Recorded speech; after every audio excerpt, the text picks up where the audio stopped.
Hey, what's up? It's 8:40 p.m. where I am, and I'm about to get started on the SAT Solved Live for the EBRW.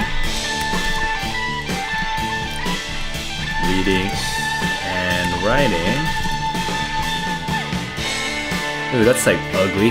Hang on, let me change this text up real quick. I'm just gonna call it EBRW Section, whatever. For the 2017 April School Day QAS. Alright.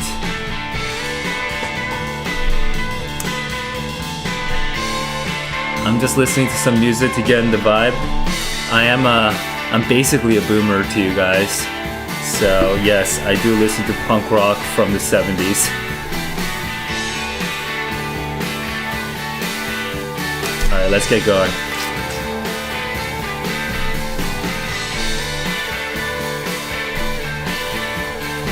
Dude, this build-up. Man, that's such a good build-up, but oh well.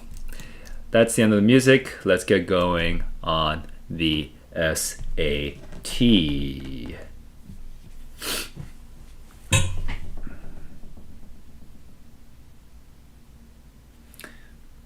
Today I'm gonna do a test that I don't. Oh, actually, I should double check that I've never seen this. Where'd it go? Over here. Over here. Over here. All right. So I think I have never seen this before.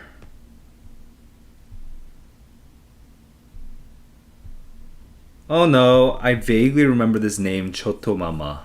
Okay, so I vaguely remember this name, so I probably have seen this before.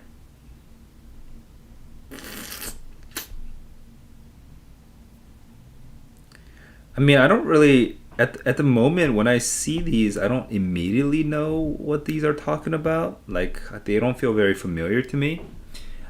So I can't, we'll see, you know? We'll see how much of an influence this actually has on the test when I do it. So I guess this is kind of a big, this honestly is kind of a letdown. I really wish before I re-entered the private education for SAT specifically, the SAT cram industry, before I re-entered, I kind of wish I had thought of the idea of streaming every single test, every single QAS before starting my job.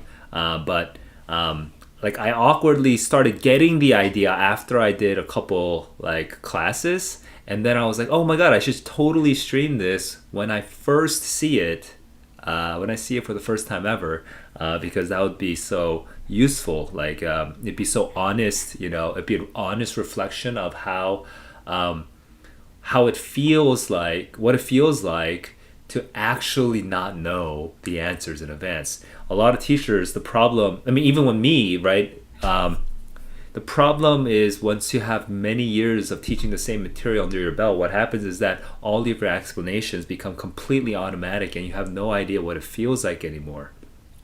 So that's why I had the idea. Sadly, this is one of the tests that I've already seen before, but we'll see. We'll see how much of an impact that actually makes. That said, I might still make mistakes, you know, because it's not unheard of to make a mistake, even though I've seen this test once before. I'm sure some of you guys, especially the ones of you guys who, some of you guys who've been kind of taking a lot of practice tests, you might have already experienced that as well. So hang on, I'm just getting my timer ready. And I'm about to start the reading test pretty soon. Here's what I'll say, okay? As I go into the reading test, one thing that I will be doing is that I'll be, I'll be kind of keeping track of the time by actually writing down how much time has elapsed, okay? And normally I do it here. Oh, whoa. Apple Pencil, please respond. Okay. normally I do it here, here, and then here, and then I do it at the end of every single question. Okay, so if you don't do this personally when you are taking the test, when you are taking a practice test, I strongly recommend you do the same thing. It teaches you a lot about what's happening when you are taking a reading test. Okay. So one other minor caveat is that I am, on the one hand, it looks like I've seen this test before at some point. On the other hand, I'm also extremely sleep deprived today. I think I slept a total of an hour and 15 minutes. I slept 30 minutes and then 45 minutes twice today, and no other, and no more than that. And I don't have a good excuse. I just suddenly got really into Call of Duty Mobile, and I have like pretty good mastery points on the M4, which is a type of gun in Call of Duty Mobile. But I want to expand to other guns. And also I wanted to switch from using 2-finger controls to 3-finger controls, and that effed me up, man. I started playing the game until I played the game till like 9 a.m. or something. Oh my god, I'm like very stupid today. So I might make some mistakes due to sleepiness. And if I do make those kinds of mistakes, I will share with you sort of, because I know that I'm prone to that kind of mistakes. I will be cognizant of my own condition, and I will be deliberately trying to verbalize what I do to try to keep myself focused even though I'm sleepy. So I will be doing a little bit of that. It's not intentional. I didn't intend to be sleep deprived today, but now that that's just the reality, I'm going to be showing you how I do that as well. So yes, maybe I've seen this test before. Also, I'm sleep deprived, but I'll be showing you how I deal with that. And finally, I will be doing this all timed. But at the end of every section, I will be doing a Q&A. Okay, so it's not going to be timed for 65 minutes for the whole reading test. It's going to be timed for somewhere between 10 through 15 minutes, okay, for each section. And I will be keeping track of the 65 minutes total, but I will actually be pausing at the end of every section, okay? And when I pause at the end of every section, I will also be explaining what I'm thinking and what I think the key takeaways are for each passage, stuff like that. I don't imagine that I'll be able to finish the reading and the writing tonight, just because I'm starting my stream a little late. So I think there will be a day 2, and so I'll have to finish this off tomorrow. I think with that, I think we can get started. So let's see how far my energy takes me, given how sleep deprived I am. But hey, I'm just keeping myself pumped, listening to music, and staying positive. That's what I do. Living the daily hustle, man. Here we go. Oh, so time. Okay, I'm a little bit out of it. Let me make sure.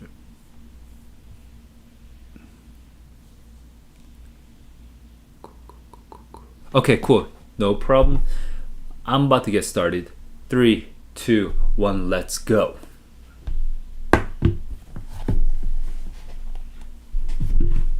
My desk is a little awkward. Okay. 10 seconds now. Amit Chaudhuri, strange and sublime address. Ooh, I don't have any idea what that means. 10-year-old boy named Sandeep. Oops, whoa. Sandeep travels with his mother, his aunt Mamaima,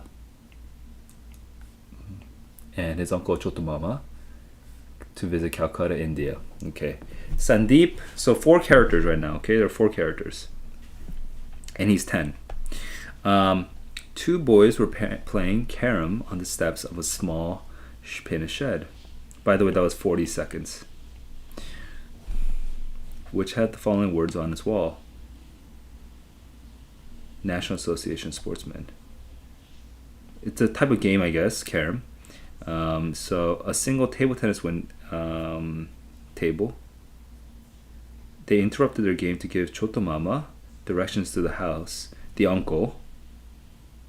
Oh yeah, they knew the old couple. The old couple. And yeah, their son and daughter-in-law. Okay, lots of characters. And actually, this one, pause. I remember when I first took this passage, I was more confused about the family relationships. But now that I've already read this before, I actually understand the family relationships already. So just know that this is going to bias my results, that I'm going to read maybe more faster and more naturally than you would expect. Okay? Is it a girl or boy with their first child? Okay, a girl or boy? A girl. Mamima, who is Chotomama's wife, and the aunt, okay, I see, rolled up her window, and the two boys vanished behind them. When they reached the house, the old man was waiting on the veranda. Moths were shuddering round and round. The old man was oblivious to the moths because he heard the throbbing of the engine. The night had been silent except for the questioning cry of an owl. Okay, they could only hear the engine, had therefore traveled through the silence of the old man's listening ear to his wife's ear, even when the car was relatively far. So we're talking a long time about how he's waiting for them to come. I told her you were coming. Okay, so this is a very anticipated meeting. Once they were inside, Mamima gave the pot of yogurt and the pot of sweetmeats to the old lady. Mamima is giving gifts to the wife of the house. This is too much, she insisted with the air of one who has just received a diamond. Remember, okay, so the diamond is not the same as these things, okay? It's very exaggerated.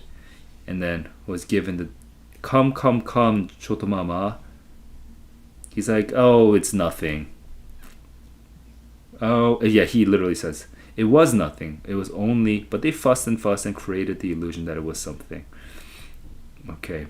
The son and daughter-in-law emerged shyly from the anteroom. Actually, I don't remember what this family is.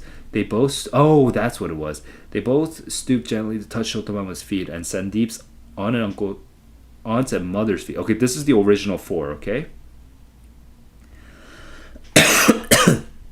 Obeisance. This is traditional. Struggling to keep his son's hand away from his feet. There's no need for all this. This was half a token gesture towards modesty and half towards the new modern India, Nehru's secular India, free of ritual and religion.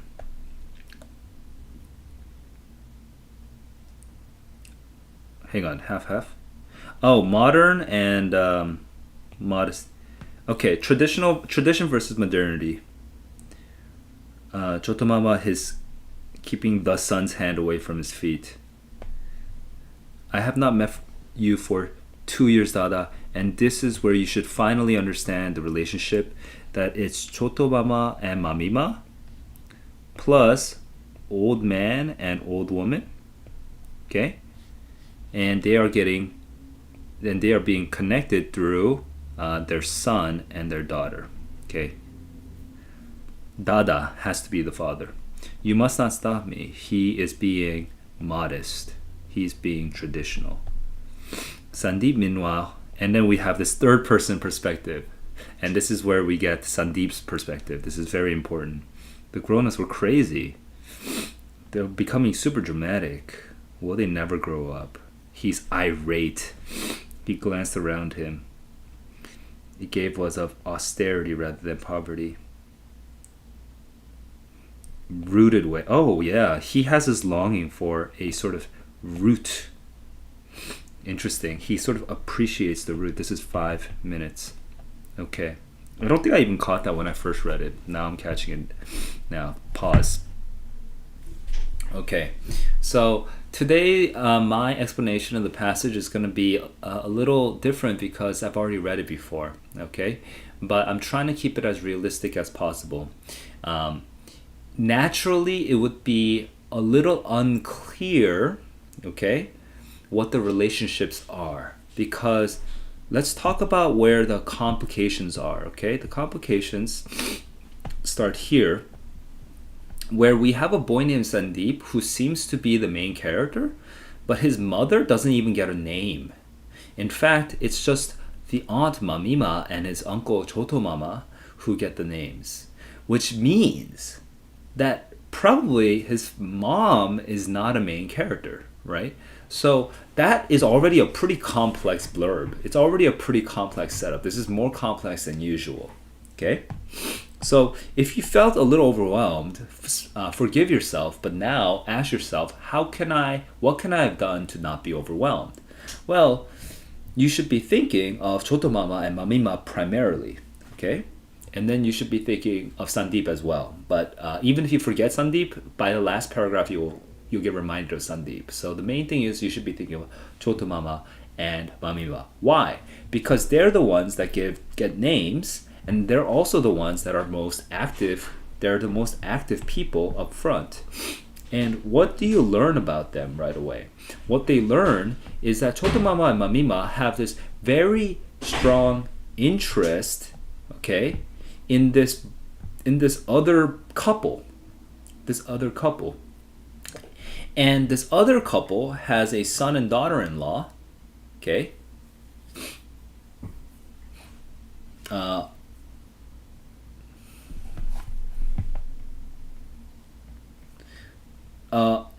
And what's really hard here is this word "there," by the way, okay? In retrospect, if you already know the story, you know that this word "there" is referring to Chotomama and Mamima, okay? But when I first read it, I had no idea that that's what it was referring to. So I thought this was talking about the old couple, okay? So the old couple has a son and a daughter-in-law. So I was like, okay, we're meeting some friends or something. And then they have their first child, okay? But what's kind of interesting is that Mamima is really curious about this child, okay? But that's a hard clue to pick up. Then there's the second thing about how the old man there's this whole long passage about the whole old man is anticipating the meeting, okay? They're anticipating the meeting. And then when they finally do meet, they're being very formal. So then you should realize they're not friends. There's these two couples that are doing some sort of elaborate formality in India, okay? So you might start getting the sense that, hey, maybe Chotomama and Mamima are here to visit their son. And when do you finally get that confirmation? You get it over here in line 58. I have not met you for 2 years, Dada. Now, it's a little tough, but you have to know that Dada is almost certainly going to refer to the father. You should just know that, because Mama and Baba and Dada, these are almost universal among all cultures. These sounds, okay? Dada must refer to the father. So once you have the son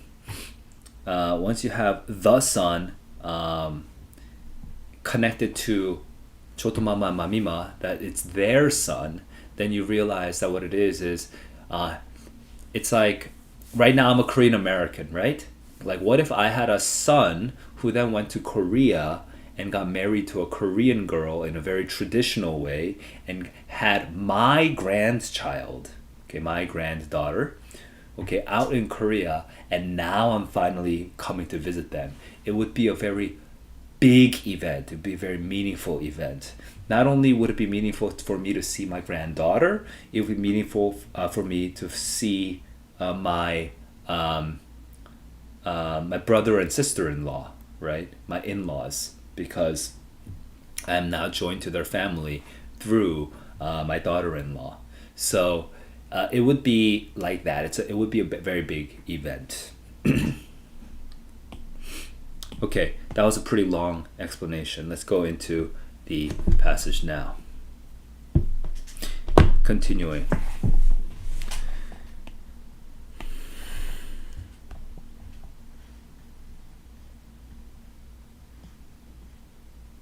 He was standing on the veranda because he heard the car from the silence, not watching. Not the two boys. He heard the car. Yep, correct. That's 5:30. The yogurt and sweetmeats are compared to a jewel because it's not really that much of a deal, and it's a jewel. The Kohinoor jewel. This, if I need to just prove it to you, it's over here. Kohinoor diamond. Kohinoor diamond, yeah. 37 to 40, air most nearly means with the air of somebody, with the vibe of somebody, with the air of somebody, with the air of somebody. So with the sort of tone and manner, with the mannerism, with the demeanor. There we go. That is 3, that's 6:15. The character's behavior during the gift giving mainly serves to what's their behavior? It's just to emphasize the formality of their interaction. Okay, so emphasize it's not, the value is not lavish. It's actually nothing. Inflate. Okay, this makes sense. In indifference, no. The need is problems. It's not. We're not stressing the need. Okay, we're inflating the significance of the gesture. So the gesture of gift giving is what we're talking about. See, when we're coming to visit India, we're not gonna come empty-handed. That would be very impolite. We're gonna come with gifts, but these gifts are not really anything, right? But they're gonna be like, oh, you are so good, you are too good, you didn't need to bring all of this, and we're being polite. So they're inflating the significance of the gesture of the gift. And where do we get the best evidence for the inflation of the significance? We get it over here in 44 to 46. So they literally right there. It was literally right there. So, okay, they fussed and fussed as if it was something they had never encountered before. Okay, yeah, something unique. They're inflating it. The description. So this is 740. Now let's keep going. The description of Chotamama and the son's interaction mainly serves to, now I can kind of do this from memory, but it showed a stark difference between a son who has actually turned more traditional and a father who has actually become more modern. That's a very interesting and that's a very unusual contrast, right? So diverge in their approach to culture, that works. Complex relationship, that's a little broad. Interpretation. No, yeah, we're not talking about interpreting history. No, we're not. It's A, because they are diverging because one is being more modest. So yeah, I'm gonna go with that. 8:30. Sandeep comes to view as mad, as crazy, as being silly. Will they not grow up? Will they not grow up? That he literally said, won't they grow up? He would be most critical of which action from the passage, not the boys, not the asking about the gender, the reaction. Yeah, they're being all silly. Not them waiting. Yeah. So which lines, that's 8:55. Which lines from the passage most strongly suggest that India has experienced social change? Social change is when we talk about Gandhi versus Nehru over here. This was towards the new free so that's 55-ish, okay? 55-ish. But then we talk about Gandhi over here too. So let me just double check. The old traditional India, so that's from 60. Okay. So 55 and 60 together. I don't know which one's better. I guess 55 is better. Oh, hang on. Sorry, wrong page. 55. Yeah, okay. And the 60 doesn't even show up as an answer choice. Okay, so 55. 54, 57. In fact, I don't even need to double check. I already know that that's definitely the right answer. So 9:45. Impression 72. Impression most nearly means 70 proves probably over here, right? 72. The impression, the vibe, the feeling that it gave, the appearance that it gave, the belief that it gave, the imitation, the recollection, the appearance that it gave. Okay. So that's 10. All right, stop. Woo. Okay.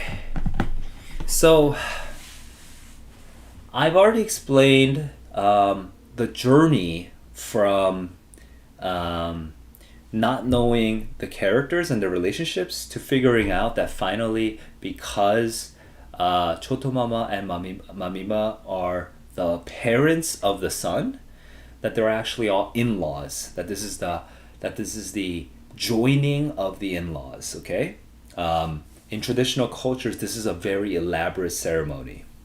Okay, so I explained just before I did the questions how you can come to at least understand that part of the story. Okay, because if you don't understand it, a lot of this is going to feel a little iffy. It's going to feel uncomfortable. I think you can still get most of the questions right without understanding it, but you're just going to feel uncomfortable the whole time, and you're going to start losing confidence right off the bat. And it's very important that you stay confident throughout the whole test. So it's good. It's good to feel like you understand what the passage is talking about. Okay, so that's my hint. Some of the questions here that are a little harder. You like. I guess 6 is interesting because you have to understand. Well, you know what? I actually have to score myself first, so maybe I should do that. Let me score myself because I might be wrong on some of these. By the way, I did not take this test more than once before. I've only seen this once before, so I am a little iffy on things, but I'm also pretty confident in what the answers are. Okay, so I don't think there's. I don't think. On the one hand, I don't think you should be thinking, oh, Saul's like seen this test like 20 times, so he's memorized everything, because that's not true. But I am a little more confident than I would be compared to normal. I'm just looking for the actual answer choices, but I can't find them right now.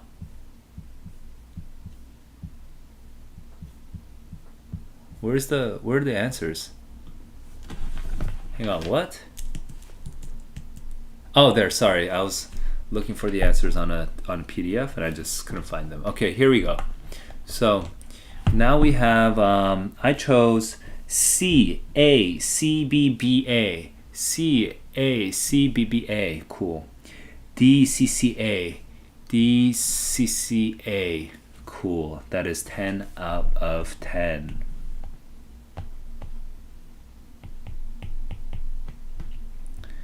All right, what are some things I can mention?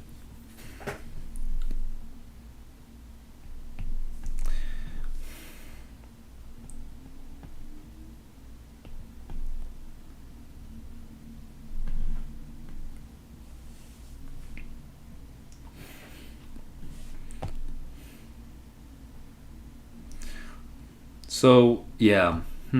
I think I've already pretty much explained the whole thing. Yeah, so I don't think there's much else to say. At least I can't think of anything right off. So, hey guys, if you are watching this stream and you feel like you couldn't understand, some parts of the passage that I just immediately understood, just ask me specifically about that part of the passage, and I'll break it down for you in the comments after I finish streaming this. Okay, so that is the first passage. I'm about to get into the second passage. But I just realized I didn't share that I was going to do the stream in my Discord channel, so I'm going to do that quick share first.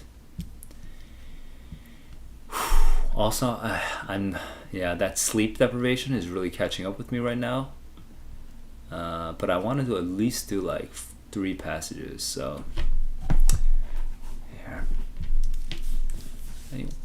Let me share on Discord first.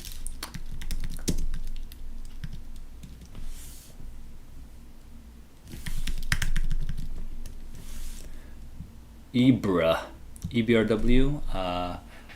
for 27th April school day. I am now moving on to the second passage. Second passage, I will be timing myself. Right now I'm at 10 minutes and 10 seconds for the first passage. Okay, I'm going to move to the second passage, do all the questions, and then I will pause and do a Q&A. Okay. I am sleepy, dude. If you missed the earlier part of the stream, I said that I had an hour and 15 minutes of sleep today. Let me just pump my blood a little by standing up and listening to some music. I think even 30 seconds of listening to music will wake me up. Give me a sec. Oh, dude.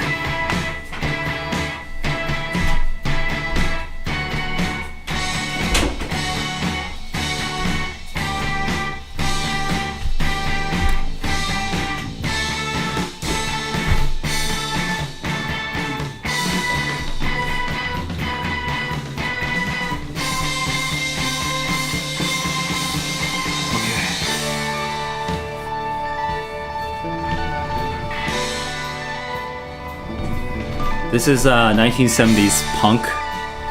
This is a band called Television. The song is Marquee Moon.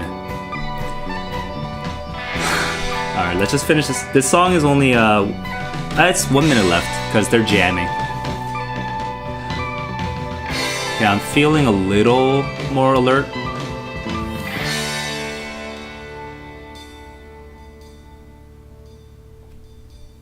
Okay, cool.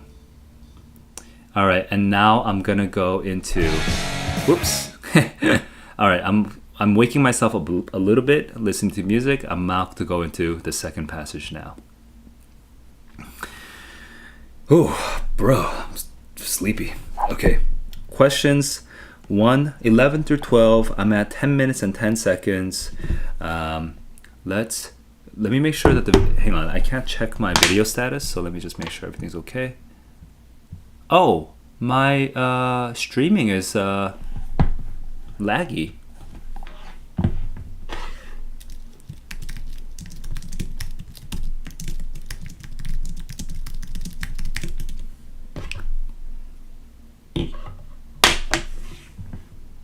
Man, that's not cool.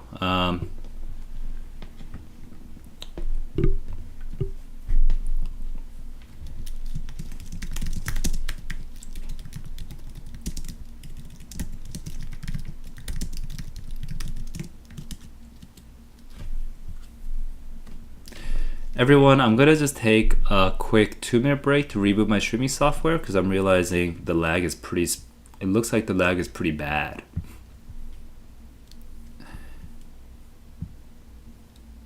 Okay, I think it should be connecting again.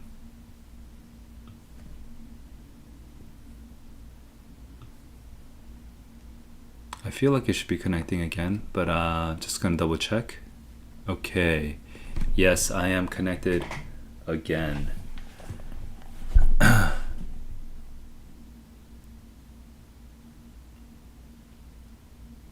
Okay. Anyway, sorry about that. I don't know. Technically there should be no problems, but I don't know. It was using my CPU and GPU like crazy. So. Okay, let's try that. Let's try again. So I'm going to go into the second passage starting now. All right. Second passage 2. 3, 2, 1. Let's go.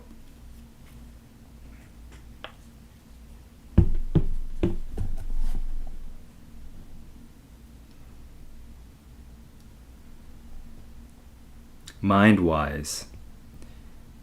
How we understand what others think, feel, believe, and want. So our understanding of other people's internal states.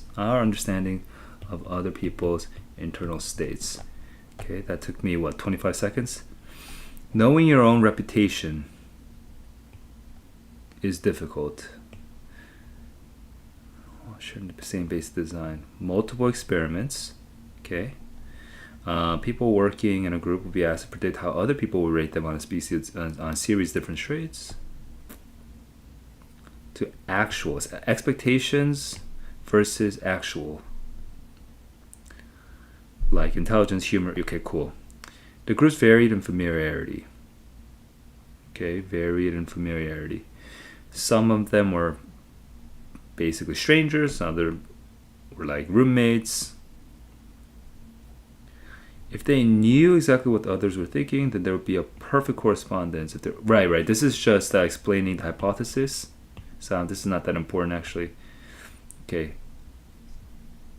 Okay, we're going to this technical bits where perfect correspondence yields a correlation of one and 0. Yeah. You want a closer to 1. Okay. If people are good at understanding what other people think, then we are going to get a high number. But we know that it says it's very difficult, right? So it's going to be a pretty low number. Oh, but we start with good news. That's actually pretty surprising. They are pretty good at guessing how they would evaluate them on average. The correlation between is actually quite high. 0.55 is actually a high number, apparently. This is the same magnitude as a correlation between the heights of fathers and the heights of sons. Okay, so it's not bad, is what he's saying. Okay, now the bad news. They also says how well they could predict the impression of any single individual within a group. So it's pretty good correlation for what people think about me, but how about for a certain individual? Think you are rather smart, but they also vary in their impression of you.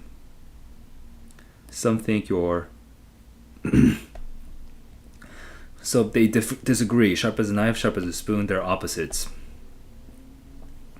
The accuracy rate across these experiments was barely better than, very low, 0.013.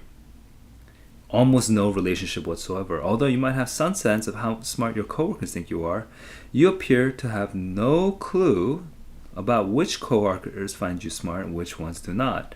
Okay, so you kind of know about your general reputation, but you just don't know about specific people's thoughts.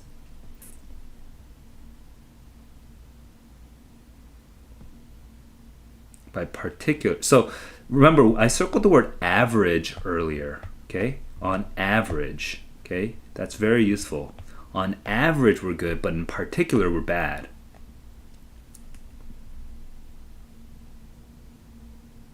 So what about predicting something simpler? How much other people like you? Surely you're better at this. I'm afraid not. Funny. These studies found that people are only slightly better than chance at guessing. 0.18, also very tiny. Okay, earlier it was 0.13 for the previous one where I was looking at particular people. You would not know the difference of which co-workers like you and which co-workers don't. Okay, as soon as we become particular, we're terrible.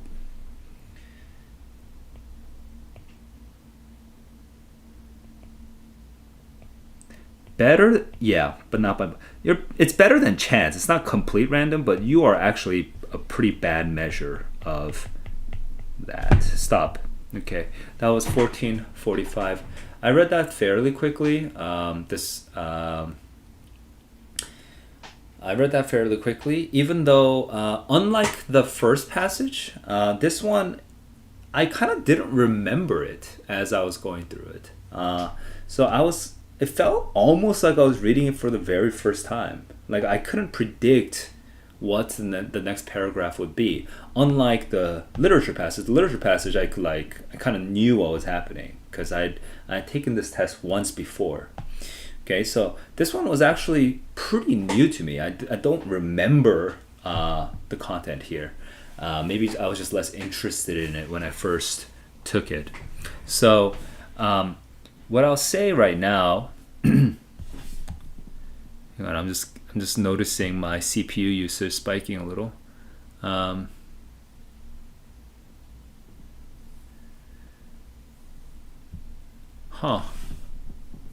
CPU is suddenly spiking. This software might be the problem. Okay, well, I'm gonna keep streaming for now. Anyway, I was trying to say something, which was I didn't really remember that, so that's actually a pretty accurate. That's basically how I would have really read it. And for me, I divided this into maybe four big chunks, okay? But the three that come to mind immediately are number one, hey, we're pretty good at guessing what people think about us in the general. Much better than expected. We're like 0.55 or something like that, correlation. We're pretty terrible at figuring out which person thinks something about me, which person thinks I'm funny, which person thinks I'm intelligent. We're pretty terrible at that. 0.13 correlation. And we're also, maybe though, that it's really hard for us to know which person thinks we're intelligent, but what about just general likability? We're also really terrible at that. Okay, so that's 0.18. So that's basically my summary of the passage. Except I guess there's a previous part. There's the sort of reputation is hard to predict. Okay, so there's that sort of background for the thing. So there's basically four sections. There's the background, and then there's those three results. So that's how I remember the passage. Okay, when you take this test, before moving to the questions, compare your memory of the passage with my memory of the passage. Okay, just go ahead, right? Take the test on your own, read the passage on your own, and pause the time, and then say your summary of the passage out loud to yourself, and then compare what Sleepy Saul said when he only read it for 4 minutes and 35 seconds, okay? 4 minutes and 35 seconds, Saul should be your benchmark. Compare your summary with his. All right, moving on. Oh, I didn't even read the table. Let's go. 3, 2, 1, let's go. Mean correlations of perceptions of individuals among new acquaintances and old acquaintances in 21 studies. Wow, lots of studies. Mean correlations. Okay. So the more well acquainted I am, I should be a higher score. Yeah. Okay. Correlation between individual self-perception and the predictions, of how others perceive them. Correlations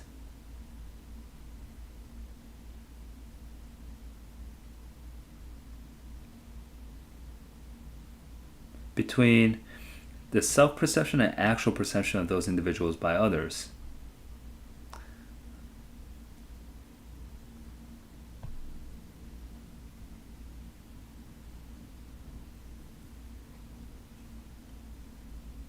Okay, I'm kind of confused by A right now.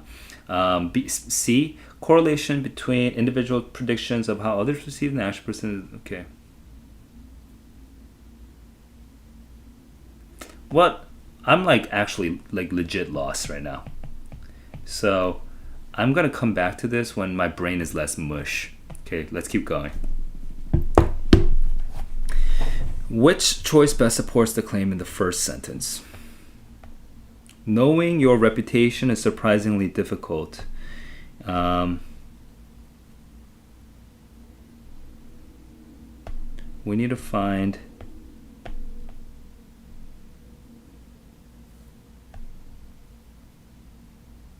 So I would say 76. Okay, no, let's look at 54, 58 because that's the latest one. 54, 58 kind of works. 26, 27, let's look at 26, 27. Yeah, that doesn't work. And nothing before that actually gives support. Yeah, because all of that's just experiment design. So 54, 58. Wow, that's a tricky question. That also took me more than a minute. Annoying. Okay. The information about statistical measurement in lines 23, 27 is presented in order to. I see. Because that's just talking about, right, explaining how the correlation scores, what they mean, in order to clarify how, conclusion, context for a way in which will be discussed. That's kind of vague, like a little general, but that makes absolute sense if I think about it. Correct a common misunderstanding. No. Objections. Pattern. Okay. Yeah, we're just providing context on what these correlations mean. 23 to 27. Let's just double check. 23, 27.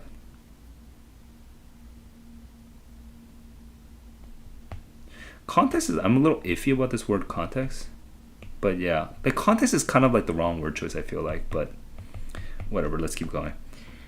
Based on the passage, in what situation would an individual stand the greatest chance of accurately predicting how he or she is perceived?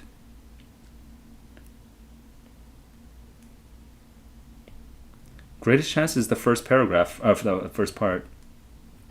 No, not a third person. Collective opinion about her ability. Yeah, that's correct. 2 students. Living subject. Yeah. It's almost collective opinion 1840.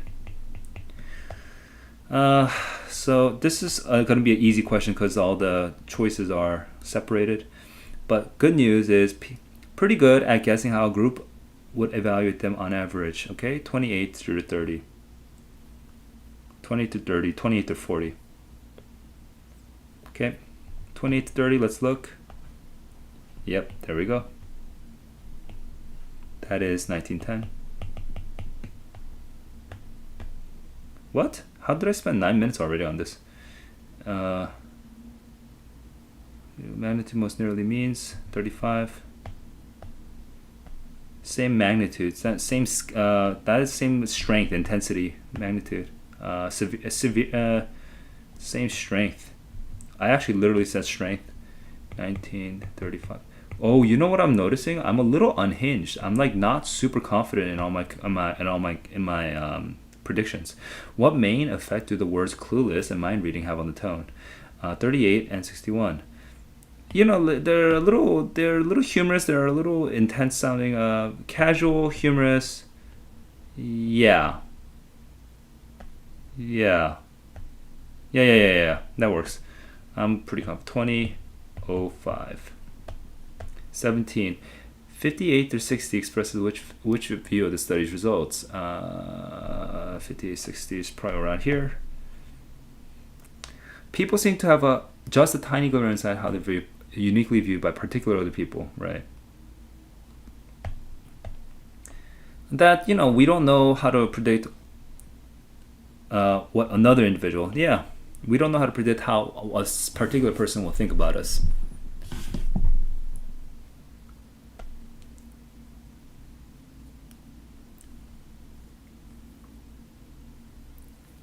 Okay, that's 2045.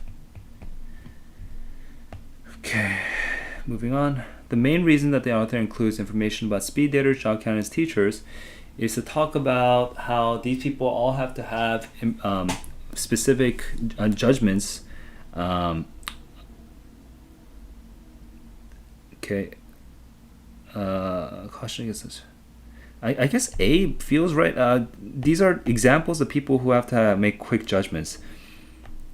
This barely better than guessing accuracy is also found in speed daters. Yeah. So supporting evidence.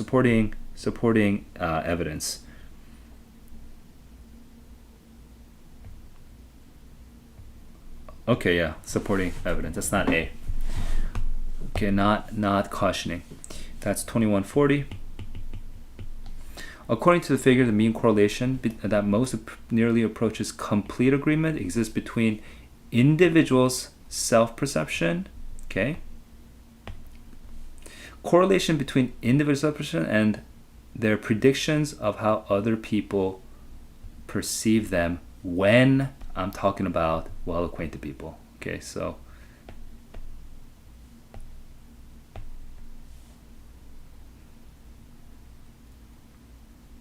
yeah, that is 2220. The distinction made by correlation C in the figure. Okay, let's look at correlation C. Correlation between my prediction of how other people perceive me and actual perceive Okay.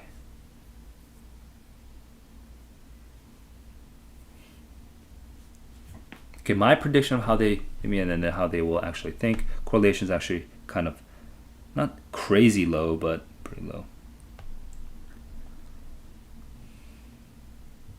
Of those individuals by others. Okay.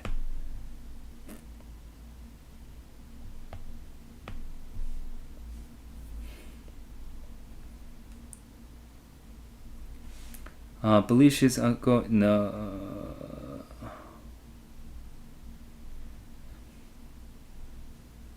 Yeah, low correlation between how they are actually perceived. Yeah. 23, 25.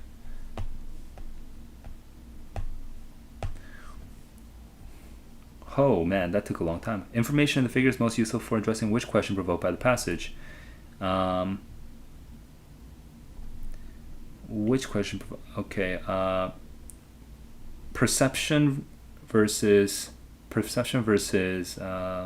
reality. What determine the traits? No. More like to. Why? Nope. To what degree are able to predict how? Yep. Nope. 24. 10. All right. Pause. Woo! That took me 14 minutes. I wonder if it's because I'm sleepy, or if it would have normally taken me 14 minutes. So I feel like I am definitely. Now the sleepiness is definitely affecting me, because I noticed that what happened was that when I make a prediction, usually what happens is, like, for example, I was here. Like even this one, like normally what I do is when I see as used in line 35 magnitude most nearly means, and I just go boom, boom, oops, boom. To put that in perspective, this is roughly the same intensity, strength, and then I go boom, A, strength, and then I just move on, and I'm very confident when I do it. But today I almost double checked. I almost did. And then I resisted the urge to double check. Okay. And that's one thing that I think you guys can do when you are not feeling great. You have to trust your system of test taking.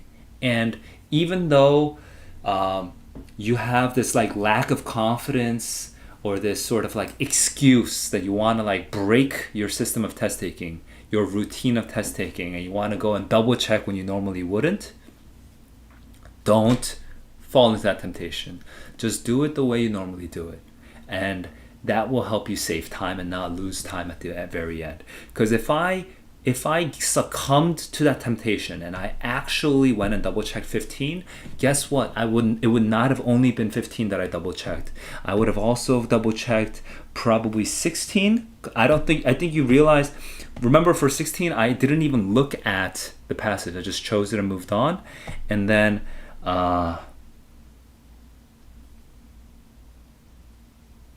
wait, hang on. I'm getting a little far from my point. My point is that if I double checked 15, then I would have had a little chink in my armor, and then I would have started crumbling, because I'm no longer following the system of test taking that I have built up over time. Instead, I'm just sort of double checking for everything that I feel uncomfortable on, and that becomes a sort of vicious cycle where the more I double check on things, the more uncomfortable I get, and the more uncomfortable I get, the more I double check things, and then the more time I lose. And I will screw up my whole score overall. Okay, so even if you are if you're feeling pretty crappy, right? Even if you're sleepy like me, trust your system. Work with your protocol. All right, so that's my quick practical tip about this. Arkham, I will come back to your question in just a second, but let me first review these questions, okay? So for this one, what I'm gonna do is I'm going to actually I'm gonna do a sort of double check. This is gonna be untimed. I'm gonna do a double check to see if these are genuinely my final choices, okay? And I strongly recommend that you guys do the same thing. When you take a practice test, don't go straight to the correct answers. First, double check that these are actually your final answers. So which choice best supports the claim in the first sentence of the passage? And first sentence of the passage says, your reputation is hard to know. And no, the answer does not, I remember this, the answer does not come out in the first paragraph. So it does not come out in 27. And then in 28, it says the good news, but the answer still doesn't, that's when the answer begins to come out. Well, so that means A, B, and C must not be correct, only 54, 58. So maybe I was a little slow, but my process was perfect. That is my final answer, 12. I had problems with the word context, but the information about statistical measurement in lines 23, 27 is presented in order to help us understand the kind of data that's going to come out later. So it is providing context for the results of the experiment, for a way in which, right. So what way in which the results would be discussed? Okay, this is grammatically hard to parse, but what it's saying is I'm providing context. What 0 means contextually, it means we absolutely do not agree. And what 1 means, okay, that means we're in perfect agreement. That's the context. And what's the way? The way in which the results will be discussed.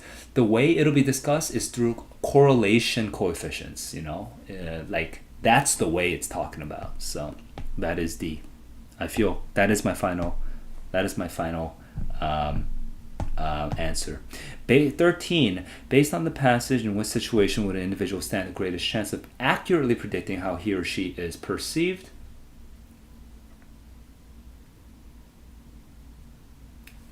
If I'm talking in the aggregate and it's all people that I'm close to. Okay, so that's B. Yeah, that's B. Final answer. 13. Which choice provides the best answer? I look at 28 to 33 because I have to look at the part where we're actually accurate. Actually, I want to reread this paragraph because I feel like I didn't fully understand it when I read it the first time.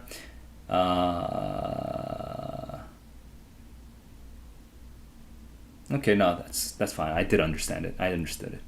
So I'm looking at that paragraph 20 and 28 to 33. Yeah, that's my final answer. I already double checked that in real time. Strength. Severity is too negative, that's why it's strength. So we're moving on from that. That's my final answer. Clueless. This one I actually have to kind of gut feeling go, but let's just double check this one. It's not perfect insight, but it's also very far from being clueless. So we're using kind of a casual tone. It's true. And 68 we talk about. Was it 68? Hang on. What was the 61? 61 was mind reading abilities. Right. It's being a little humorous. Yeah, that's right. There's no need to doubt that. I'm sticking with A. That is my final answer for 16. 17, what's my final answer? This is when we're talking about the particular, not the average. So that is my final answer. Actually, now that I'm reviewing it all, I feel like all my answers are basically right. The main reason that the author includes the information about speed daters is to offer example situations, right, in which this finding that we suck at predicting other people's perceptions of us, particular people's perception of us, this also holds true in these other studies. So that's D. According to the figure, the mean correlation that most nearly approaches complete agreement exists between individual self-perception and my perception of how my close friends will think of me. Yeah, so that's C. And then distinction made by correlation C, right, that people actually don't agree on what I actually am. So yeah. So I'm confident in these 11 questions. Let's go to the answers and then we'll go into Q&A. Okay, so then I'll come back to your questions after I score myself on the second passage. Here's the second passage. Let's go. 11. So I chose, hang on, let's do DDBB. Okay, and it says DDBB. Cool. Then over here it says AAC, and over here it says AAC. Cool.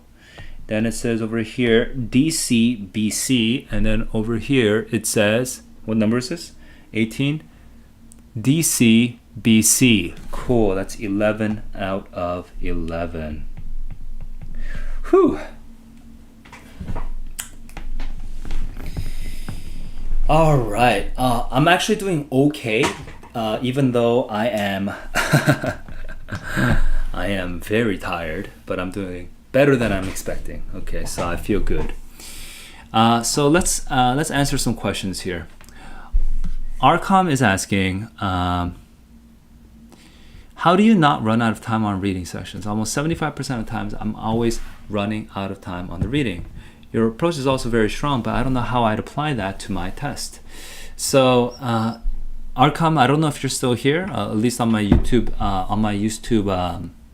dashboard, it shows that no one's watching at the moment, but I'll still share my answer. Okay. I really don't know how to give you a general answer because I don't know how. I don't know how many questions you're running out on time on. But earlier I did give a tip, and I'll just restate it in a simple format, okay?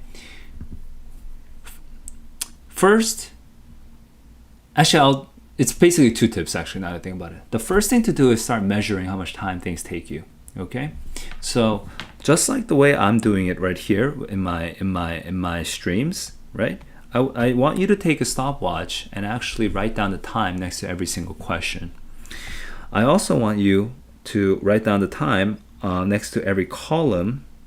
Okay. I'm actually not doing it this test because for some reason I'm just sort of zoning out. But whenever I would strongly recommend writing the time at the bottom of every column, okay, that you read. Then you can kind of get a sense of how much time everything's taken. So first thing to do is measure the time it actually is taking you. Okay, bottom of every column and end of every single question. When you do this, you can do it twice. Do it once when you are forcing yourself to do it within time pressure, and then do it once when you have unlimited time. And just see the data, okay? Understand yourself. Okay, here's my second tip. Well, the most common reason for running out of time is time leakage, okay? I guarantee you when you go measure your time, you'll notice that you spend more than 2 minutes on certain questions. If you're spending more than 2 minutes on certain questions, you have bad habits. It means that you don't even notice how much time you're spending anymore on those questions. You're just obsessing about that question. You should never obsess about a specific question, okay? Spending 2 minutes on a question is like getting married to a question. Right now, you should be speed dating all of your questions. You should be just like having like a brief, hey, hi, my name is, oh, what do you do? You know, a brief flirtation with every question. You should not get married to every single question. If you're getting married to more than if you get married to more than one question per passage, you will definitely run over time. Okay, so go and measure. So let me summarize my two tips. The first tip is go and measure how much time each question actually takes. And number two, hey, if you notice that you are taking some extra time on a question, just make a guess for now, temporary guess. Okay, just make a temporary guess. Like your best guess, 50-50 guess. Get comfortable making a 50-50 guess. And then circle the question and then move on. So if you have extra time at the end, you can come back and review all the circle questions afterwards. I know this is extremely common advice, but this is the most important thing because most kids, what happens with their time management is they get fixated on a question. It costs them 2 minutes, 3 minutes, 4 minutes, and then it ruins all the easy questions. Okay, so do not let yourself run out of time on the hard questions. Okay. Wow, I'm tired. The more I do the test, the more tired I get. But let me look at this. Let me take a quick skim of the next passage and see how difficult it is.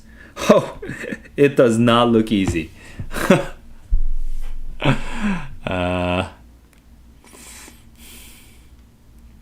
No, but I'm going to squeeze one more passage out of myself. Okay, I might regret it. I might regret it because I might screw myself. But today, I don't think doing only 2 passages is good for a stream. So I want to do a 3rd passage. I'm gonna squeeze this in. Okay, do 3 passages. So, let me get some water. Okay, let me listen to some music because listening to some exciting music will kind of wake me up. And let me stretch a little. I'm gonna be listening to 1970s punk, the old school punk. Okay, I'm gonna turn some music on. I'll be right back.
Oh, this is such a famous song. Guys, I am like practically dead. Oh, this is such a good, intense song. This is definitely not like SAT vibes though.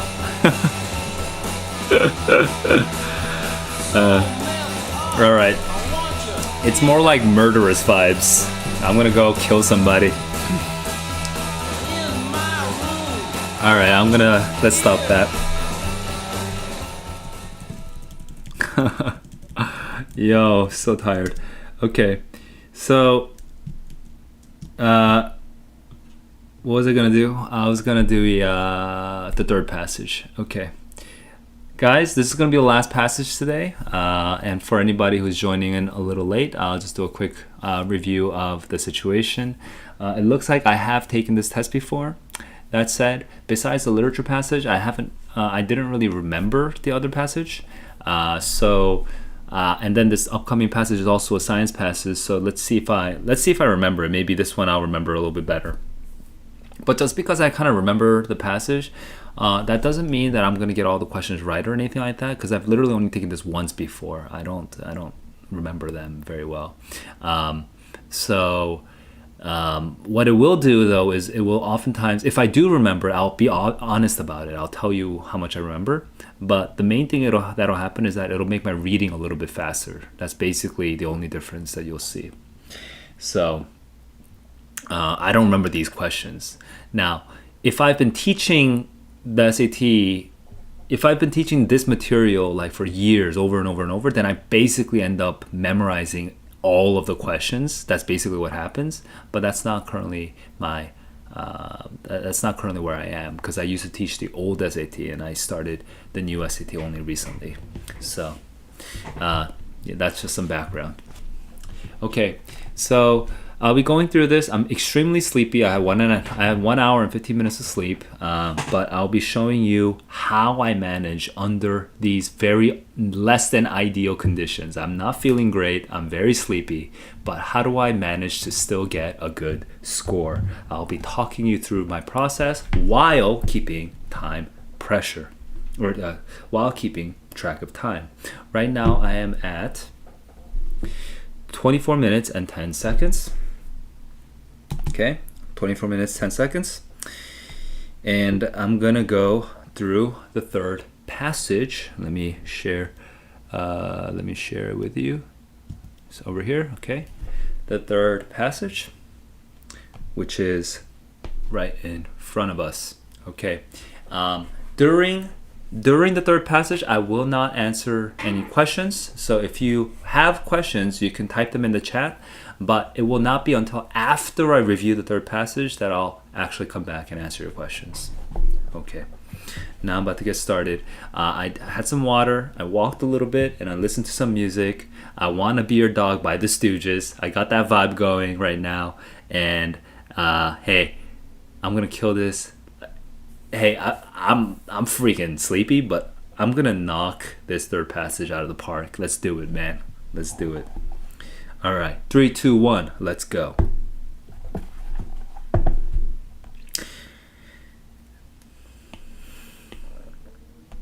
Has Pluto sent us a message in Ceres? I don't know what Ceres is. The dwarf planet Ceres may have been born same realm as Pluto, but traveled all the way to the asteroid belt. Okay, a wayward cousin, I see. Between the orbits. This is where it is. Further evidence massively rearranged. Rearrange. Okay, it could be evidence that the solar system was rearranged. Evidence that the solar system was rearranged. Huh, interesting. A cousin. So somehow Pluto and Ceres are like cousins, but they've been rearranged. Okay, cool. So Ceres is by far the largest object. It's the largest object in the asteroid belt of Mars and Jupiter. And doesn't quite fit in, according to William McKinnon. Okay, I'm going to circle this name. McKinnon points out that Ceres has low density. Okay, so it's large, it's not dense, which matches Pluto. Cool. What's more, a dip in Ceres' light spectrum may be a sign. I don't know what that means, but sure, something to do with light. Maybe a sign of ammonium-rich clay. Never found in asteroids, but it fits of a TNO. Okay, trans-Newtonian. Okay. So TNO is the thing that's related to Ceres and Pluto, apparently, according to this hypothesis. So this is all the evidence. This is all the circumstantial evidence right now. How would it have moved over? Some researchers think that the orbits were once unstable. This is hypothesis number 1. According to this idea, known as the nice model. Pause real quick. By the way, guys, you might be noticing that I'm just like, like I already somehow intuitively know that this is hypothesis number 1, and then I feel like there's going to be a second hypothesis. It's not because I remember this passage. I do not remember this passage right now at all. Like, I have no idea what's going to happen. So, I told you earlier I was going to be honest if I remember this. I don't remember this passage at all. Okay? All right. 3, 2, 1, let's go. So according to this idea known as the nice model, okay, this is called the nice model, or the nice model, or whatever that is. They went rampaging, and then hang on. What was this idea again? Oh, unstable, rampaging.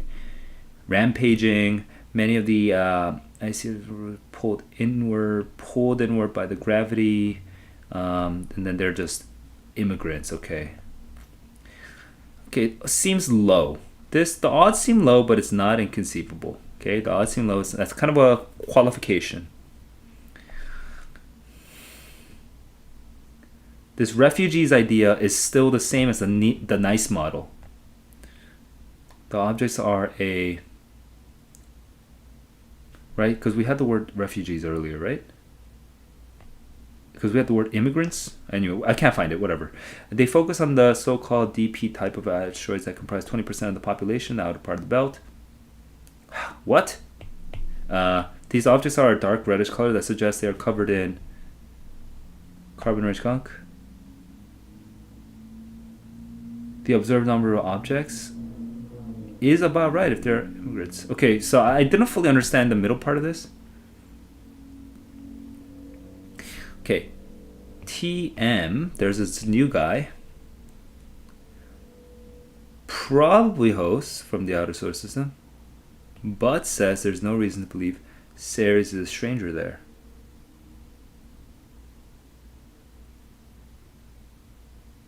Okay. The ice to rock ratio is similar, and its size is expectable. It can be expected. New measurements could help, but we don't have an actual strong position. By the way, we have these names over here, B and HL. Okay. Oh, we had hypothesis number 1, but hypothesis number 2, there is no hypothesis number. This is the anti of hypothesis number 1.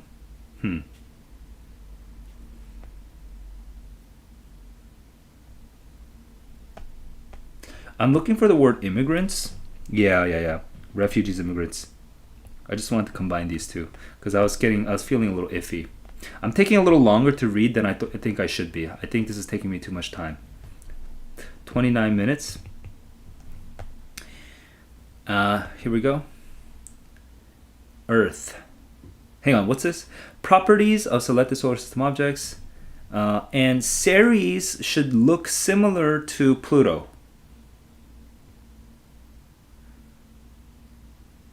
But what we have is the density looks... And the mass and the radius... I'm kind of confused. Okay, I feel like there's no real extrapolation. There's nothing I can extrapolate from this that's very obvious. Maybe the density, but that's all. Okay, now I'm going to move to pause. Okay, 29:35. So I would say something really quickly about this particular passage, and what I'm going to do is I'm going to summarize what I remember, okay? And the reason I do this is because I want you guys to also summarize what you remember when you read a passage. And so what you can do for free right now, okay? You don't have to pay anyone to do this. What you can do is you can take this same test, April 2017, and you can read that passage, stop the timer, and then summarize out loud, and then compare your summary to my summary and see whose is better. Okay? If mine is better than you, it means that you can still work on your reading. There's something that's happening with your reading that's not working. So you should diagnose what your problem is. Okay? So here's my summary. My summary is... Okay, there's this thing Ceres. Okay, so this is the top left. There's this thing Ceres, and it seems to belong to. It seems to be of the TNO. Okay, the sort of trans-Neptunian orbit or something like that, where Pluto and Ceres would be like cousins. Okay, that's the first part. Then it talks about some reasons, some circumstantial evidence. The volume, the density is really low. It's also really large, and I think maybe there's some sort of composition of something. Is it ice? I forget what it is, but there's some sort of compositional thing about it. Okay, I don't remember what that was. Okay, but that's where the circumstantial evidence is. Okay, that's like the middle of that left column. And then the bottom of the left column, it starts talking about hypothesis number one. I forget which scientists they are, but hypothesis number one is that they migrated, okay? They migrated over, and they have all these refugee asteroids, and there's some sort of gravitational pull, and I don't remember the freaking mechanism. It's actually really confusing, but they migrated over. And there were these two scientists who did some sort of technical thing that they studied, and then there's some, it's not very likely, they said, okay, but it's possible, okay? The data suggests it's possible, okay?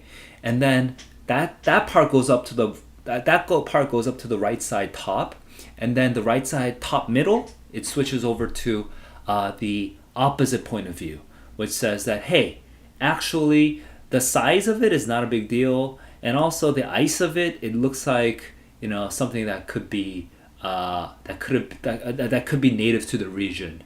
And so this guy might be doing some other additional research to show that this is not actually, that Ceres is not from TNO. Okay, and by the way, the significance of this whole discussion is that it could be evidence of a rearranging of the solar system. That if Ceres really were from Pluto area, from the TNO area, then this means that the solar system might have been rearranged at some point in the past. Okay, that is my summary. You might notice that my summary is pretty damn good for somebody who is freaking sleepy. Okay, but I remember it. I just remember it after one time reading. If you don't know how to do this, then we can talk about, like, you have to ask me specific questions about which parts of the passage you didn't understand. But for me, I read it once. Okay, that's it, and that's my prediction. That's my summary. Compare your summary to mine. See how well you can do. Okay, now I'm about to move on to the questions. But I see a question right now, so I'll just do a mini Q&A since I feel like procrastinating a little bit. Is annotating a passage as you go through it good? I've heard from many people it's not good. So yeah, Arkham. I'll tell you what I'll tell you why annotation is bad and when annotation is good. Okay.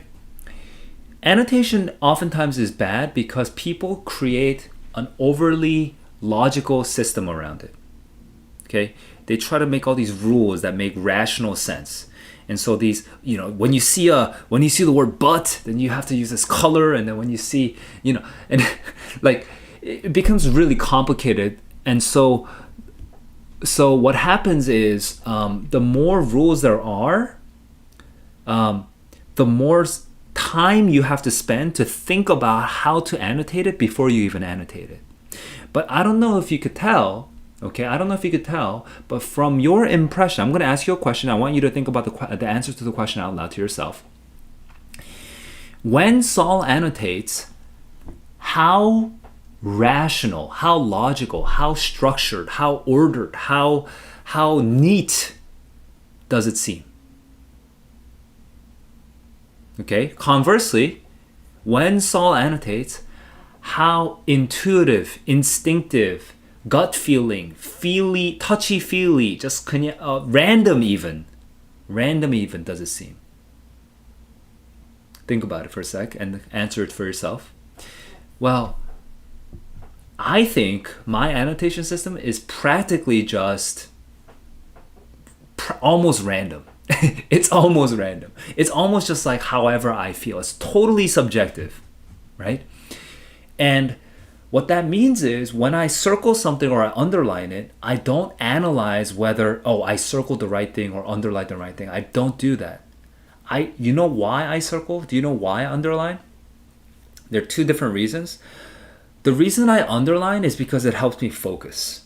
That's all. Okay? But I don't just underline entire paragraphs, because what happens is if I do that, then it doesn't actually help me focus. Now it just becomes mechanical, like little thing that I do with my hand, it just becomes too much work. Okay, that actually makes me lose focus when I'm trying to underline entire sentences. Instead, I just underline whenever I feel like I want to pay attention to this thing. I just underline it, and I don't second guess myself. Let's say that I underline something that I think is less important now. It doesn't matter. I'm not gonna go erase it. I don't care, because you know why? When I underline it, it increased my focus. Why do I circle things? I circle things because I want to, when I go to the questions, I want to find it very quickly. And sometimes I circle a lot, sometimes I circle only 2 things, sometimes I circle like 20 things. It's random. It's just that moment at that time. It's just how I feel. I just feel like I need to circle these things because maybe in the questions, I have to find them again. And the circle is this beautiful thing, okay, where like the human biology, our eyes are just drawn to circles. We just like circles. So when I circle it, it makes it really easy for me to find it. For example, if you look at my page over here, if I just look at all these circles, I can sort of just like briefly understand like all the key words that I wanted. You know, I can just kind of quickly, they just sort of, it's like, I don't even have to try. They just sort of like feed themselves into my eyeballs. You know what I mean? They just like jump out at me, you know? And so I just because of all these circles, I can just sort of see what I thought was important. And maybe what I think is important is wrong. That doesn't matter. As long as I know what I was thinking, okay? It doesn't matter if it's gonna be asked about in the questions, whatever. All it is it's a memory tool for me. It's a memory tool for me. It's totally subjective. Okay. So I just gave you the answer to 2 questions. Why is annotation bad? Annotation is bad because people spend so much time thinking about how to annotate that it takes away time from the actual reading and the analyzing. Okay? Their annotation systems are way too objective, rational, structured, complex. It's too much work. You have to think too much. My annotation system, though, I think works because it helps me remember and because I don't really give a shit if it's right or wrong. I'm just doing it by gut feeling. Okay? Now, if you've never done it, I recommend trying it once. Just try annotating with gut feeling, just willy-nilly, just messy, okay? Just try the messy way of annotating and see how it feels for you. And if it feels like, and especially see if it helps you remember the passage better. That's the most important part. If you're annotating and you remember the passage better, then it's a success. If you're annotating and if you annotate and it actually makes you remember the passage less and also takes more time, then no, don't do it. Okay? So see if it actually works for you. That's my recommendation. Okay, let me go into the questions. I actually talked so much that I'm actually forgetting the passage now, but not really. I still remember the passage, right? I can do the summary one more time, but forget it. Let's just go right into the questions. I am at 29:44, or I wrote 35 over here, but it took me 9 seconds just to stop it. So anyway, I lose time on these things, but but it's okay. I'm gonna be very strict on myself. All right, here we go. 3, 2, 1, let's go. McKinnon's view, Ceres differs from the other objects in the asteroid belt in which way? McKinnon is the top left, right? I circled him over here. So he, there's a light spectrum. It's low density and light spectrum. Ammonium-rich clay.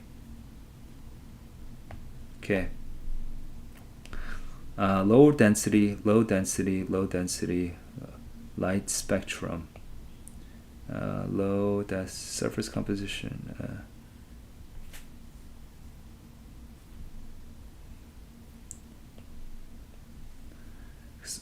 Hang on, surface composition. No, surface. We're not talking about surface. Sorry, that's stupid. So the light reflected. Let me just double check about the light.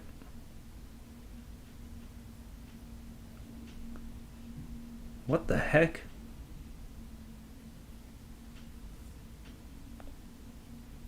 What?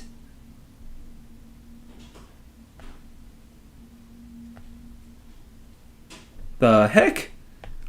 My prediction seems right, but what's wrong with me right now? Okay. So these two seem like the correct answer for that, but in the asteroid belt, the surface temperature, the dimensions, surface composition. We don't know about the reflection as being more intense. We don't know that. I just eliminated that. Ceres has low density.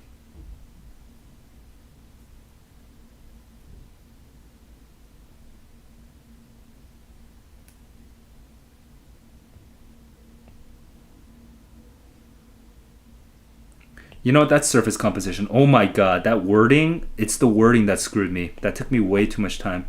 All right, that took me way too much time. I actually just, 20, line 20 and on. I think it's 2023. Let's just double check. Bufizzi Abatiano. Yep. Wow, holy crap. I'm pretty confident in that, but that took me so much time. Holy crap. That took me 2 minutes and 30 seconds for those 3 questions. Whew. According to the passage, the NICE model is based on the idea that they migrated. Able to resist? It seems kind of strange. That any other object? That seems kind of extreme. Hang on. I don't fully understand. Went rampaging. Oh, okay, I see. That's A. So for this one, I actually didn't even, you know what? I didn't even follow my advice. Okay, stop. I'm going to pause really quickly. I'm noticing something. What I'm noticing is that I'm currently falling into very bad habits, okay? My habits right now is I'm not even so in 22, 23, I followed my usual habit, which is of predicting the passage, predicting the answer. But I started breaking my habits by not just reading this part and then beefing on my prediction, but instead going through process of elimination. Okay, and I got stuck in the process of elimination. Okay, and so what I noticed was when I started, instead of going back to that part of the passage where it talks about how Ceres differs and just reading it over again and building up and beefing up my prediction, okay, I went from A to B to C to D, and then I was reverse engineering the answer. That made me feel very like almost hyperventilating, you know? Like it made me feel very tense. And then I started chastising myself. I was like, oh my God, that took me 2 minutes and 30 seconds. And so that made me feel even crappier, right? And so on 24, what happened is that at that moment, I started not even predicting. I went, according to the passage, the next one is based on, and then I just looked at A, B, C, D. I didn't even make a prediction. So I started breaking all of my habits. I started trashing my entire system just because of that momentary lapse of judgment. And guys, if it's happening to me, I bet it's happening to you. You are probably breaking your own rules all the time when you're taking a test, okay? Catch yourself when you're doing that. Take a breather and reset. Hey, at the end of the day, you breathe 10 seconds. Worst thing that happens is you miss one question. That's the worst thing that happens. But you know what the benefit is?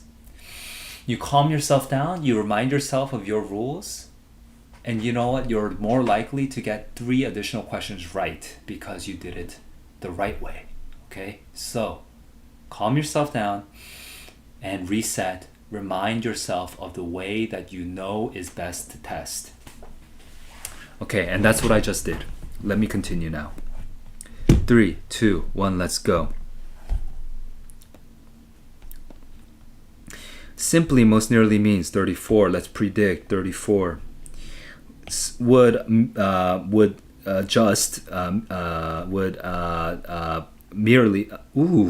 Merely is what I was predicting. You know what? I'm just gonna guess and move on. Okay, I'll come back in a second. Based on the passage, Botka and Levinson's conclusions would be weakened by a study. Now, let me remind myself, Botka and Levinson's. Okay, and okay, I need to understand this part. So let me make this. Let me make sure I understand this. We support the idea of refugees when they're orbiting. They focus on this thing, this type of asteroid. Okay, that's part of the belt. They're covered in a reddish color, carbon rich. It could have been left behind on an icy object. These computer simulations is that the number of objects is about right, though they have assumed many of the objects broke up after transport. Okay, so this is a potential weakness. This is a potential weakness. What if the objects didn't break up after transport? Okay, so that's my first prediction. Would be most weakened by a study that they were not broken up.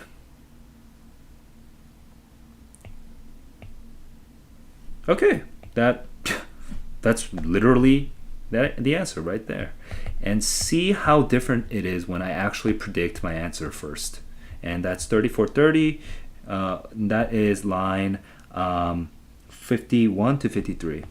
51 to 53, and I feel so much calmer because I'm following my own predictions, right? Instead of just going A, B, C, D, and just like being confused and bouncing around between all the words. Okay, line 60, raw. Line 60, raw. Staying calm here. Of the raw materials that would have been available, okay, of the natural materials, of the original materials that would have been there. Yeah, perfect. That is what that means. 3510. Wow, look at how much faster I'm going now that I'm actually predicting what I'm trying. Now that I know what I'm looking for. The last sentence serves mainly to. So the last sentence serves mainly to do what? Oh, right. It could help. So it suggests a potential inversion of the hypothesis. Okay, so it hints at a critical nature. No, allude to a potential, not reconcile. Allude to a potential resolution to a puzzle. I think that's C. I feel a little iffy about it, so I'm going to double check. What's more, new measurements by the Dawn mission could help pin down it could. We're alluding to a potential solution to a question. Okay, let's. Yeah. That's perfectly fine. Yeah, none of the others are right. So 3605. Perfect. Which object has the lowest average density? Lowest average density. So I'm looking at average density, and I'm looking for lowest, and that's Saturn. Okay, it's over here. Saturn, that is 3630. Which statement is supported by data represented in the table? Ooh, this one's tough. Because this is very broad. So you know what? I'm focusing more on Ceres, okay, and on objects in the asteroid. So I'm actually looking at C right now because this is the thing that's most topical.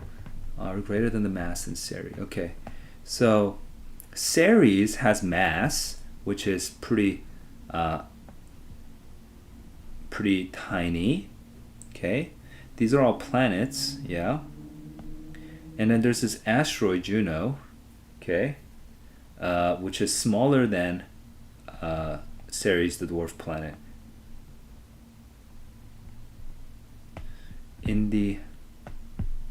Okay, we don't know anything about the asteroid belt though here, but let's look at the other dwarf planet. Pluto is much larger as dwarf planet, so I'm looking at D. No other dwarf planet in the table has a radius as large as that of Ceres. That seems a little crazy. No, almost certainly the radius is much bigger on Pluto. Okay, so that's wrong. So this is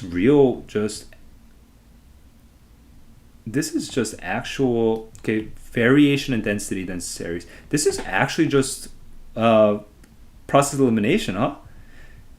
we have no such thing as variation. There's no such thing as variation, so that's not, so it has to be B. I'm just process eliminating. Are you serious? Average density distance from the sun is less than that of Ceres. Okay, distance from the sun. The average distance from the sun versus Ceres. Yeah, that's correct. Wow, that is such a crappy question. Why are they asking that? That is not a logical question. It's just brute force labor. What the hell? They shouldn't be asking that kind of question. Which data presented in the table would McKinnon find most useful? Now remember that McKinnon is the guy who thinks it's actually interesting because Ceres has a low density. So Ceres has low density. So look at how low this density is. And it works with like the asteroids. And it's, hang on, what?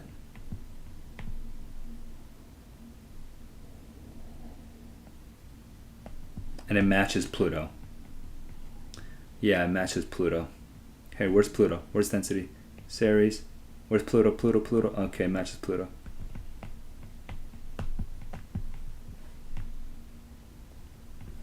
Yeah. So that's basically exactly what he says in the passage. So I would work with that. All right, and now we're stopping. Oh no, I'm not stopping. I'm going to continue because I was feeling iffy on this. 34 simply most nearly means. As a result, they were pulled, and Ceres would merely be the largest. Yeah, would merely be the largest. So that's 3940. Stop. 3940. Okay, 3940. So that's 3940. Cool. 3940 means that now I am over 13 minutes per passage, okay? Because I try to be at 36 minutes after 3 passages. I want to be 12, 12, 12, on average after 3 passages, because then that gives me a little bit of breathing room. But right now, I'm at 10, 14 or something like that, or 10, 14, 15, I think. So this is actually taking me a lot of time to answer, and part of that is actually because this table is actually very cruel. This table is not about reading ability. It's just about finding data and doing process elimination. And so on the real test, if you are forced to do process elimination, I guarantee you, unless you are lucky, you're going to spend a lot of time on this process elimination thing where you're just like double checking the data, right? If you have to do that, I would strongly recommend just guessing, skipping, and returning. Guess, circle it, skip, and return, because it's going to waste way too much time. Okay? So I still did it because I don't tend to skip questions, but if this really came out on the real test, and if I was really this tired on the real test and if I was running out of time, I would have just skipped that one, because that's a messed up question. Now, let me know if I'm missing something, that there's some sort of pattern that this data is supposed to show, but this does not seem patternable. It's just random knowledge that I have to double check A and B and C and D. It's effed up. I'm upset that the SAT actually put that in there, that the College Board actually put that in there. Now let's go and double check the answers, and after I double check the answers, I'll go back to your questions. Here are my answers.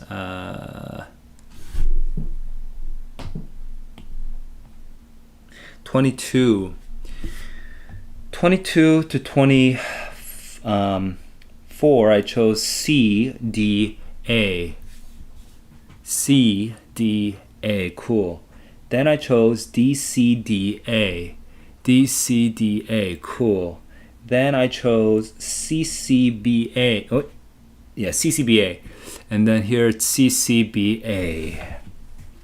So that's 11 out of 11.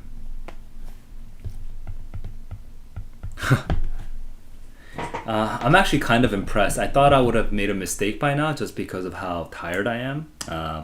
But maybe even though I didn't make a mistake, maybe the time is the problem, because 39:40 does make me a little nervous. It means I have 13 minutes and 12 minutes remaining, which is not good. Okay, so for today, I'm just gonna just do these 3 passages because I'm, I think, too sleepy to do 2 more passages with Q&A and explanations. Because when you do the explanations, it takes way more time. So, so that'll be it today. Let me wrap up with any final questions in the chat. Okay, so do I recommend reading the questions in the passage or understanding the passage deeply and then answering questions? I recommend, well, it really depends on what score you are, okay? But if you are aiming above a 700 on the EBRW, I recommend understanding the passage, not necessarily deeply, okay? Understand the passage to the best of your ability between 5 and 6 minutes. Okay, 6 minutes is pretty long, by the way. But try to be under 6 minutes and try to understand it the best as possible. Okay, that number though could change depending on your style. Okay, your 6 minutes could be, your 6 minutes probably shouldn't get longer, but you can cut it down shorter if you find that the additional minute or 2 doesn't really help you with the understanding of the passage because your reading isn't that good. But just as a basic rule, a simple rule is for every passage, try to spend about 12 minutes total. 6 minutes on the passage, 6 minutes on the questions, okay? If you're trying to aim above 700. But that's going to be very hard for you. It's going to be very stressful for you, so you're not going to be able to do it at first. So if you have some time, like if you're taking the May exam, you don't have that much time, but if you're going to take the June exam or if you're going to take the October exam, you have some time. If you have some time, then take the first couple months to just read the passage slowly, to diagnose your understanding, to check your summary with my summary, and just to actually boost up your reading abilities first, okay? Because that's gonna pay off so much if you can improve your reading, okay? And then tweak it. Tweak your machine, you know, how much time should I actually spend on the reading? You should be measuring yourself, you know, I need this much time for the questions. Like, you should be learning your habits. So keep track of time and figure out the details afterwards, okay? So big picture, if you're aiming above 700, you should read the passage first. Don't bother like marking up the questions and finding the line references. I would not bother doing that because I think that just wastes my time. Okay, it wastes my time because if I read the passage and I understand the structure, then I don't even need those markings in the first place.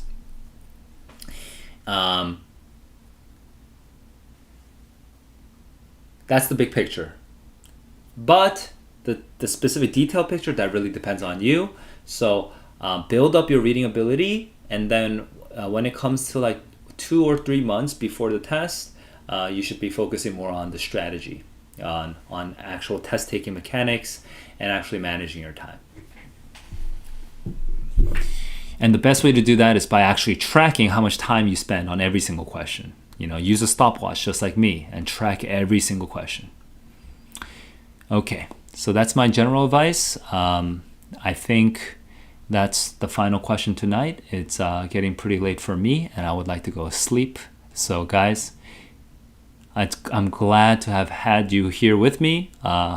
For everyone who is watching this later on, I'm glad you found this channel and that I am able to be of some help to you guys.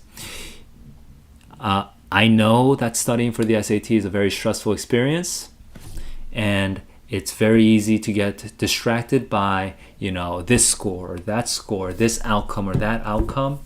But I really, really strongly encourage you to remind yourself that the SAT is not the crux of who you are. Who you are is an interesting, good, generous, curious, motivated person that is growing in this world. And the SAT is just one dimension on which you are growing. You're growing in many other ways. And as long as you keep on growing, you can demonstrate what kind of person you are to the college admissions officers, and they can judge you as the person that you are, not just some test score. Okay? So the focus every single day should not be on a stupid little number. It should be on, am I growing? And if you are growing and you are putting in the effort to grow a little bit every day, you will grow a lot in a couple years.